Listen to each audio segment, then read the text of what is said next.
Откако го слушнавме хитот на неделата на телевизија Нова во отворената утринска програма наречена ИТН, Travel the World или патување низ светот заедно со Владимир Василевски четкар и неговите фантастични джез звуци, вистинско време е да започнеме нашата втора тема во ИТН. Добивте отказ. И што сега? Го имаме нашиот и ваш адвокат во студиото на телевизија Нова, Владимир Бангиевски. Добро ви утро. Добро утро. Да. Втора тема е отказ, што по него магистарот на правни науки Владимир Бангиевски ќе ни биде наш и ваш адвокат ова утро. Добиваме отказ. Што по него? Видете, отказот е секогаш една актуелна тема меѓу граѓаните и јас би рекол непријатен момент во животот на секој оној кој што е вработен. Посебно кога постои дисбаланс на пазарот на трудот и капиталот, каде што постои голем процент на луѓе кои што се невработени, отказот на вистина е еден момент во животот на човекот кој што го доживува лично и кој што го доживува непријатно. И јас би рекол дека темата како тема, односно моментот како момент, секогаш представува понекогаш и пресвртница во животот на човекот и се поставува едно основно прашање: што понатака? Односно што сега кога повеќе не сум вработен? Генерално, отказот како правно прашање е уреден во нашиот закон за работни односи, актуелниот закон за работни односи, и традиционално, детално во него се уредуваат прашања во ситуација кога договорот за вработување ќе се откаже било на страната на работникот, било на страната на работодавачот. Секогаш е многу поактуелна темата кога отказот ќе го даде работодавачот на работникот и Законот за работни односи на еден принципиелен и би рекол детален начин ги уредува постапката за давање на отказ и правата и обврските на работникот и работодавачот во случај на отказ на страната на работодавачот. Значи, генерално работниот однос започнува со склучување на договорот за вработување. И тоа е фактички правен основ да може работникот да работи кај работодавачот. Спротивно на заснување на работниот однос, односно на договорот за вработување, е отказот, односно престанокот на работниот однос. И Законот за работни односи, како што кажав, детално ги уредува постапката и правата и обврските на работникот и работодавачот во случај на отказ на договорот за вработување, било на едната, било на другата договорна страна. А кои се законските можности на работникот, што вели законот? Видете, законодавецот секогаш настојува во ситуација кога на работникот му е даден отказ да го заштити максимално колку што може, и тоа го прави и последниот актуелниот закон за работни односи, и во него се уредени правата и обврските во случај да постои отказ. Генерално, отказ работникот може да добие од, условно кажано, неколку причини, јас ќе набројам. Тоа се лични причини на страната на работникот, кога работодавачот не е задоволен од работата на работникот. Втората е исто така причина која што е доста актуелна, кршење на работниот ред и работната дисциплина. И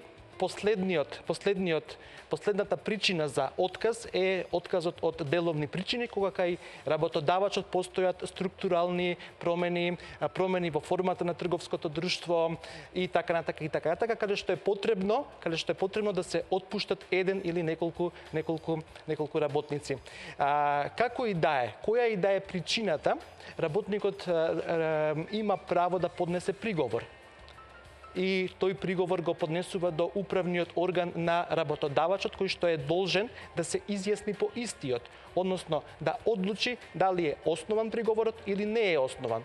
Доколку се изјасни или пак воопшто не се изјасни во дадениот законски рок, тогаш работникот има право да поведе постапка пред надлежниот суд за утврдување на основаноста на отказот добиен од страна на работодавачот. Да, само подсетување до гледачите на отворената утринска програма на телевизија Нова дека може за нашиот и ваш утринава адвокат Владимир Бангиевски да ги поставуваме заеднички прашањата, доколку ја слушнавте темата, доколку имате прашања во однос на тоа дали добивте отказ или како да се заштитите во однос на законот за работни односи, можете слободно да се вклучите во отворената програма на телевизија Нова и да го поставувате вашето прашање на 2402-002 и 2402-005. Законските можности, некои од нив ги начнавме, но договорените страни може да го откажат договорот за вработување со отказан рок. Тој трае колку? 30 дена? Значи, отказниот рок трае 30 дена. Генерално. И тоа е една можност, исто така предвидена во Законот за работни односи, каде што му се дава можност на работникот да може да бара, условно кажано, друга работа. Значи, Законот за работни односи предвидува дека кога постои отказ на договорот за вработување со отказен рок, тој трае 30 дена и работникот има право, ова посебно го потенцирам, значи 4 часа да отсуствува од работа, за да може да му се овозможи на истиот да бара некоја друга работа. Исто така, друго право кое што го има работникот, тоа е право на надомест на плата во извесен законски процент, и тоа се оние околности кои што законодавецот ги предвидел за да може да ги амортизира последиците од самиот отказ. Секако дека работникот во ситуација кога му тече отказниот рок, му се дава можност на некој начин да евентуално отиде на некое друго интервју или да побара друга некоја работа, да биде во состојба да се преквалификува или доквалификува, се со цел да може полесно да заснова нов работен однос кај друг работодавач. Тоа во однос на договарањето меѓу работодавачот и работникот со отказан рок. Може да се договорат и без отказан рок? Постои таква нешто? Знаете што, без отказен рок се ситуации каде што отказниот рок веќе оди на штета на самиот работодавач. Во ситуација каде што имате кршење на работниот ред и дисциплина, или уште поекстремно, каде што работникот се отстранува од своето работно место, за да, например, не му се предизвика штета на работодавачот или ако неговото присуство штетно влијае на работниот процес, на останатите вработени и така натака, тогаш отказен рок дефинитивно не постои. И тоа е еден вид на санкција во ситуации кои што Законот за работни односи ги предвидува, каде што навистина отказниот рок е штетен и непотребен, односно каде што работникот повеќе не може да биде присутен на своето работно место. А дали може работникот да го откаже договорот за вработување ако даде некаква писмена изјава? Дали е заштитен во тоа? Значи, за да се спречат сите манипулации, а вие знаете дека кај нас заснованието на работниот однос многу пати одеше со потпишување на бланко лист. Отказан рок, да. Значи на бланко хартија, новиот работник кој што засноваше прв пат или ако не прв пат, веќе втор, трети, така пат работен однос кај некој работодавач, работодавачот постапуваше манипулативно, односно кој изигруваше законот на начин што му даваше бланко хартија да потпише и после тоа работодавачот текстот, кога сакаше да го избрка работникот, го пополнуваше онака како што него му одговара, за се со цел работникот да не може да си ги оствари своите права подоцна од кога ќе добие отказ пред работодавачот, односно пред надлежниот суд. И тоа навистина беше многу голем проблем и работниците беа на некој начин уценети, како што кажав на почетокот, дисбалансот помеѓу пазарот на трудот и пазарот на капиталот кај нас си го прават своето, во смисла на тоа кога немате излез, односно кога не можете со години некогаш да најдете работа, ќе потпишете се и се што.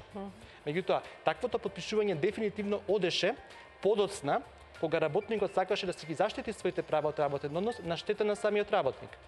Законодавецот се обиде преку последниот актуелниот закон за работни односи, сето ова да го амортизира, односно да го спречи на начин што тој дава писмена изјава дека на вистина сака да го напушти своето работно место, се со цел да не постојат понатака дилеми дали е волја на работникот да работи кај актуелниот работодавач или тој на вистина сака веќе да оди на некое друго работно место или да евентуално отвори своја некоја работа. А работодавачот може ли да го откаже договорот за вработување? Да, како што кажав, може дефинитивно, меѓутоа знаете, и тука законодавецот се обиде на некој начин да спречи можност за манипулација, посебно кога работодавачот сака од лични причини кои што постојат на страната на работникот да го откаже договорот за вработување, тој треба задолжително писмено да го предупреди работникот дека не е задоволен со својата работа. И да му остави одреден рок кој што Законот за работни односи не предвидува колкав е, значи тоа е веќе волја на самиот работодавач, да му остави одреден рок да го коригира своето однесување, односно својата работа. Значи, пак ќе кажам, тоа се прави се со цел на вистина да постојат основани причини за давање на отказ, а не да сето тоа биде препуштено на некоја си слободна волја на работодавачот. Да, повторно ги повикувам гледачите на телевизија Нова, може слободно да ги поставувате прашањата за нашиот и ваш адвокат утринава во ИТН, Владимир Бангиевски. Доколку ви интересираете за ова втора наша тема во ИТН, ако добивте отказ, како понатаму да се заштитите и колку сме заштитени во однос на Законот за работни односи. Кажавме за тоа дека договорот може да се откаже во однос на работодавачот. Секогаш некако позаштитени се работодавачите отколку работникот. Кои се прашањата кои, доколку добиле отказ граѓаните, доаѓаат кај вас и што понатаму? Знаете што? Добив се и се што, ми предложија се и се што, но граѓанинот на вистина се наоѓа во една незавидна ситуација. Знаете, ако е презадолжен со кредити, ако е самохран родител или ако е единствен вработен во рамките на семејството, навистина отказот представува шок и отвара една неизвестност понатака што ќе се случува. Дали ќе најде работа, каква работа ќе најде, дали воопшто ќе најде работа, посебно ако е веќе граѓанинот во поодминати години и така натака и секогаш доаѓаат во адвокатските канцеларии со една, да речам, збунетост и единствената надеж понекогаш и самиот адвокат, кој што, знаете, ние адвокатите секогаш настојуваме да по секоја цена го одбраниме клиентот, па и во ситуација кога навистина постои и основа за отказ. Меѓутоа, граѓанинот понекогаш ги нема прво сите документи потребни за водење на постапката. Или тие се наоѓаат кај работодавачот, па многу тешко може тој самиот да ги добие, или многу тешко може да бидат достапни до адвокатот, кога тој лично ќе интервенира кај работодавачот да ги добие потребните документи за водење, да речеме, на спор. Второ, самата постапка како постапка е понекогаш сложена за самиот граѓанин, па е неопходно ангажирање на адвокат од аспект на тоа што граѓанинот не ја знае постапката, односно не ги знае своите права и обврски кога води судска постапка. Иако кога повеќе не земате плата, немате никакви приходи, многу е тешко да платите адвокат, меѓутоа постои можност да се обратите до Министерството за правда, да речеме, и таму можат да ви определат адвокат по службена должност, односно да добиете бесплатна правна помош, се со цел адвокатот кој што е најупатен во рамките на самата парнична постапка да може на најцелосен начин да ги заштити правата и обврските на работникот кога ќе се најде во судска постапка, односно пред суд. Судската пракса е и ваква и таква. Некогаш на вид, кога смета дека е основано, застанува на страната на работникот, меѓутоа некогаш заради тоа што сепак кај работодавачот се наоѓаат, да речеме понекогаш и круцијалните докази, или кога нема доволно докази, или кога навистина судот не е убеден дека работникот е навистина во право, знае и да го одбие тужбеното барање како неосновано, зашто граѓанинот има право да се жали до повисокиот, односно до апелациониот суд, каде што конечно се одлучува за тоа дали отказот е основан или е неоснован. Секогаш препорачувам граѓанинот, без разлика на тоа колку се скапи тие судски постапки, да оди со свој полномошник, односно со адвокат кој што на професионален начин ќе може да ги заштити неговите права и обврски. Но пред се да биде доволно информиран во однос на Законот за работни односи. Тука веќе е прашање на професионалност. Навистина постојат колеги адвокати кои што до совршенство ја познаваат проблематиката поврзана со работните односи, кои што имаат за себе и големо искуство околу застапувањето во работните спорови, така што доколку граѓанинот навистина се информира правилно и биде упатен кај вистинскиот адвокат како негов иден полномошник, ќе може на најцелосен начин да ги заштити своите права и обврски. Да, убаво што го кажавте и ова, во однос на тоа, нели, остануваме без работа, без финансиски средства, немаме кого да ангажираме, односно немаме да платиме адвокат, па по службена должност, можеби тоа граѓаните не го знаеа досега, дека доколку добијат отказ, има по службена должност да добијат адвокат и понатаму да сето нешто во однос на заштитата. Секако, затоа што тоа е најоптималниот начин за целосна заштита на правата и обврските на граѓанинот пред судските органи. Да. А ако работодавачот го откаже договорот, должен е да го наведе основот на отказ? Отказот секогаш задолжително се дава во писмена форма.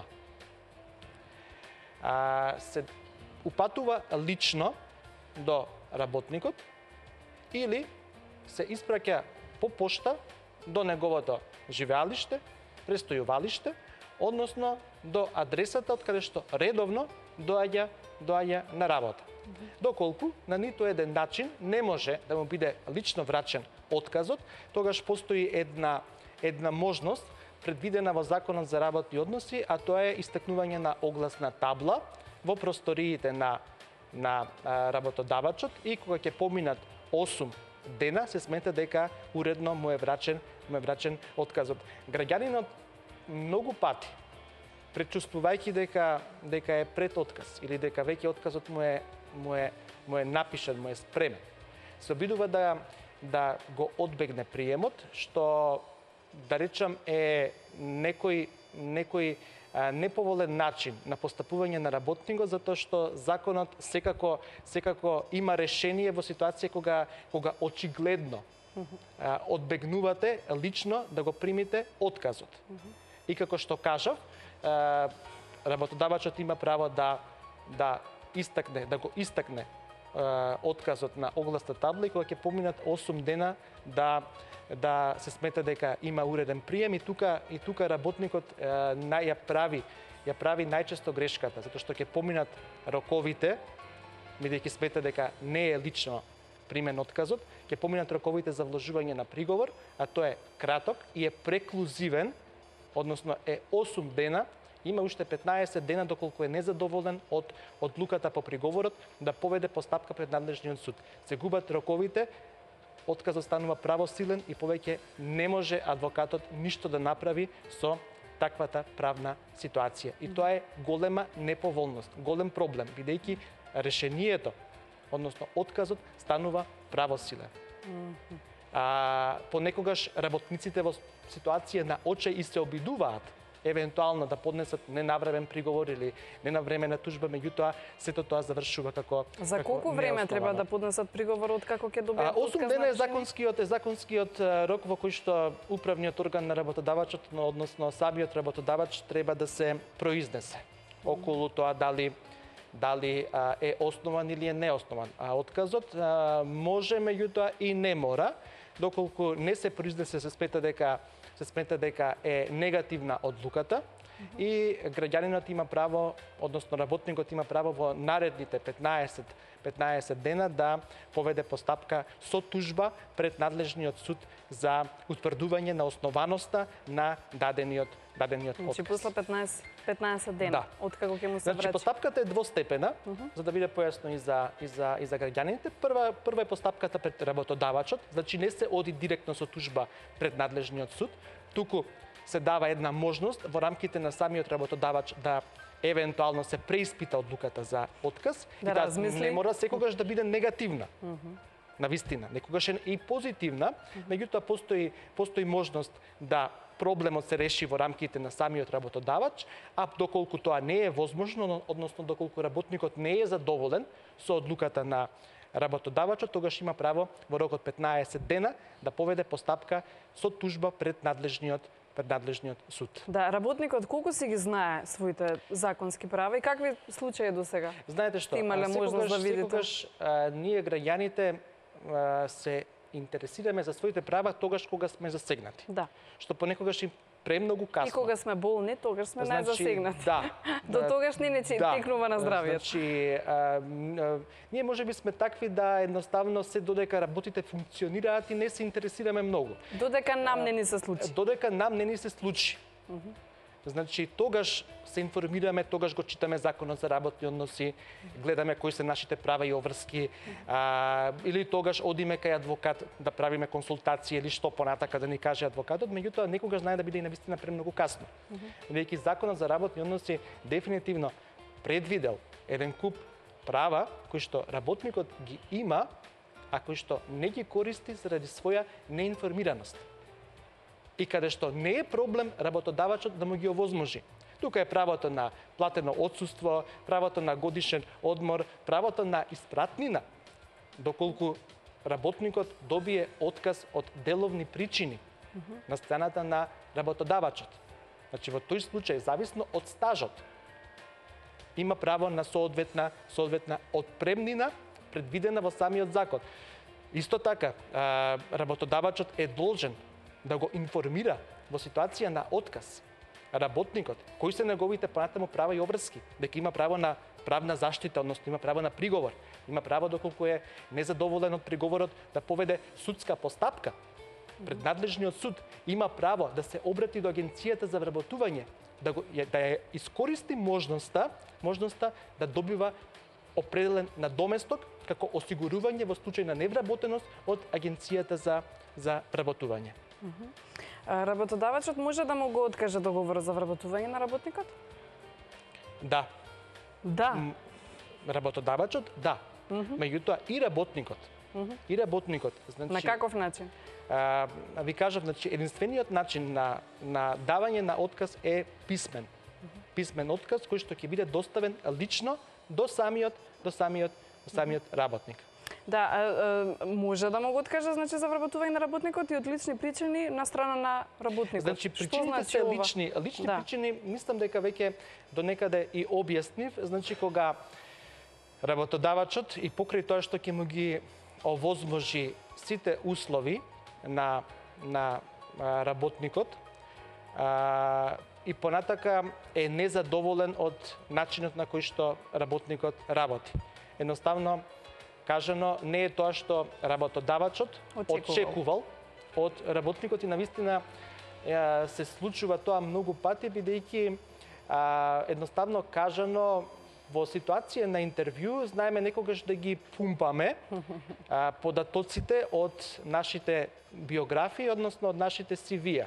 Да, па да наведуваме работи и ситуации кои што навистина и професионални вештини за кои што можеби и самите се сомневаме дали се тие навистина такви какви што се.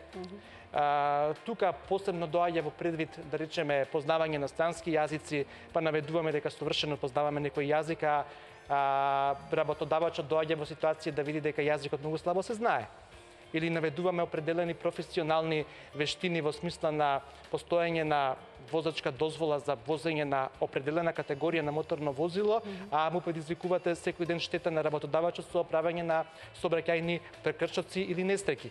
И така, или велите дека знаете, да речеме, определено ниво на информатичка технологија, а да се види дека навистина не познавате такви вештини, такви знаења. Тогаш постојат веќе лични причини, каде што понекогаш работодавачот и оправдано интервенира кај работникот во смисла на тоа не е тоа што јас очекував, односно тоа што ти мене ми го кажуваше на, да речеме, интервјуто. Ако се причините неоправдани, односно оправдани, а ако се неоправдани? Ако се причините неоправдани, значи, знаете што? Тој е совесен работник, си ги извршува работните задачи, но сепак добива отказ. Заштитата на работникот одеше дотаму што во Македонија се изгласа законот за мобинг, односно за психичко и сексуално вознемирување на работникот на работа.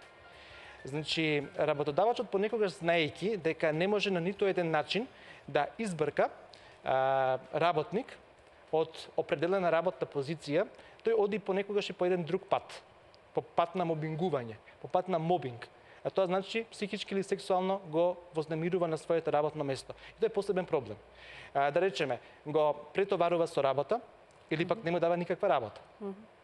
Или му дава работни задачи кои што знае дека на еден отежителен начин може работникот да ги врши. Не му се во описот на работно место. Или работи во ситуација каде што навистина не може да биде најпродуктивен во својата работа. Или не му се даваат средствата за работа. И така натака. Меѓутоа, сето тоа се решава на еден начин кој што значи запознавање со правата и обврските и на едната и на другата страна. Ако навистина постојат основани причини за отказ, да му дадеме, може само предност на гледачот. Добро утро, кој ни се јавува? Странка се јавува, сакам да го поставам прашање на гостинот. Да, повелете, имамте прашања. Вака, јас технолошки вишок и одидов под завод за вработување 6 месеци. Добро. После пред истекот на тој период под завод се вработив. Добро. Слушате? Не слушате. Ве молам ако може и гостинот да го слушне гледачот. Ајде. Да, сега се слушаме. Би сакал да го прашам гостинот. Имам еден специфичен случај. Бев вработен и како технолошки вишок отидов под завод за вработување со отпремнина, се разбира. Помина периодот кога бев под завод за вработување од 6 месеци и сега се вработи веќе 2 месеци сум вработен во друга фирма. Дали ми следува годишен одмор? Доколку е тоа прашањето, ви благодарам за вашето јавување и ви посакувам убав ден. Да, ќе го слушнеме нашиот и ваш адвокат Владимир Пангиевски со одговорот. Значи вака, прашањето на годишниот одмор е условено со должина на работење кај работодавачот. Значи бара еден, да речеме, континуитет.